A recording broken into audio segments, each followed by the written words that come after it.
你好 everybody! Hello, 大家好 My name is Matilda. And I'm Amber. And we are back with Shanghhaisingles episode for you about dating in Shanghai. Yes, which song? Today's a special episode because we're going to play a game of Red Flag, Deal Breaker. So what is a red flag and deal breaker? Okay, Red Flag, Deal Breaker is you get a situation, a scenario, and you have to talk about whether you are okay with that, it's just a little weird, red flag, or whether you think the date or the relationship is over, deal breaker. Okay. So imagine like, I say, you found out that he killed someone, it's probably a deal breaker, right? Yeah, and if definitely. he doesn't like hamburgers, then maybe just a red flag. Okay, yes. I don't know.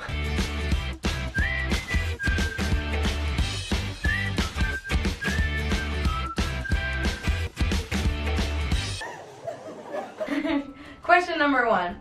Your date, who is not Chinese but European, he casually mentions that his last 2 girlfriends were local Chinese girls too. Red flag? Deal breaker. Deal breaker? Why? Yeah. I feel like maybe this guy has yellow fever, and also I'm worried that maybe because he's not attractive in his own country, so that's why he can only date Chinese girls.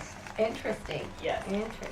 I want someone who's also very desirable in his own country. For Right. me, the other way around, that would be perhaps similar. If I were on a date with a Chinese guy and he tells me all his exes are like white girls, I would be like, okay, is that the reason you want to date me? Yes. It makes me feel like you're objectified. Right, and they're just looking for looks and not really caring about who you are. Second question. Your date, still European, like speaks terrible English and no Chinese yet. Your English is better by miles.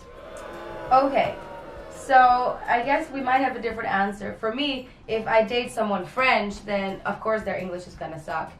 So I would only judge them for their not speaking Chinese because we're here in Shanghai. And if a foreigner doesn't learn any Chinese, I find that off-putting. So I would say that maybe in the end that would be a deal breaker.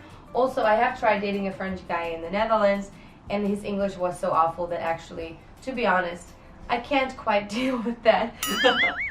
Yeah, for me, if we don't have a language in which we can communicate well, it's just a deal breaker. Because I think, like mental connections, is that a word? Sure. Like it's really, really important for a good relationship. Yeah.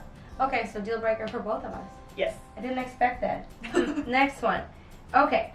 Your ABC date, Okay.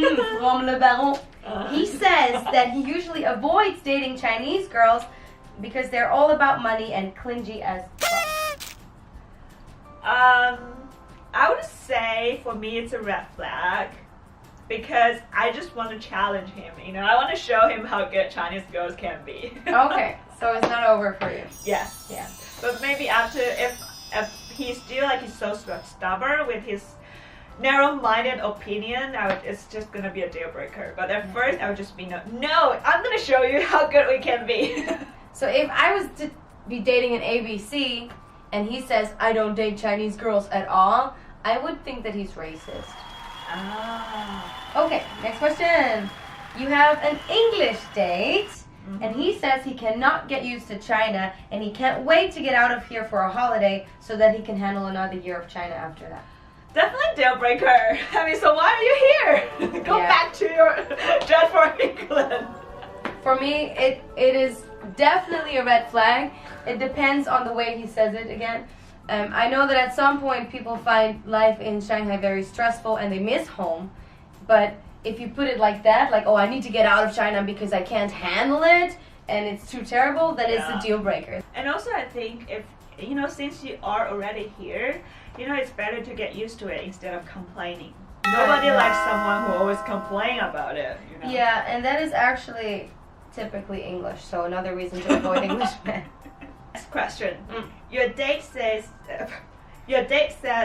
I've got 2 cars, then shows you his watch, then brags about his paycheck. Okay. I hear that it is pretty common in Shanghai for some men to be very about what they own, materialistic stuff, because some girls only date guys for the money. Yeah. I'm not one of those girls. In my culture, what matters is who you are as a person, whether you're a good person, whether you have a sense of humor, whether you get along. So if someone brags about all of their possessions, I'm out.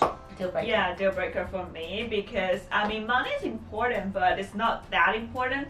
I mean, for me, I can live up with my money. So when I'm looking for a guy, definitely, you know, how wealthy he is not what I'm looking for. And I feel like if you can and I feel like for guys, if they always brag about how rich they are, that's the only thing they can attract people. Yeah, you know? They don't have other personalities. They must be trying to compensate for other stuff that's lacking. Yes. I agree. Okay. Next one. Your date on date number 3 asks you to meet his parents. Red flag or deal breaker? Deal breaker. Yeah? Oh, so for me that would be only a red flag, because imagine the guy is Chinese, then I'm just like, it's a cultural difference. And I will try to say, no, can we do that later, but I wouldn't break it off yet. I think even as a Chinese, like meeting someone's parents on a 3rd date is too soon. So I wouldn't do it, but I wouldn't break up with him. I would say, let's do it a little bit later. You know, I would worry that he may be, you know, there may be something, like something behind that makes him so desperate, you know. Yes. Okay, ladies and gents, this was our special episode, Red Flag Deal Breaker. 谢谢你们，非常再见，拜拜大家。You smell like bananas.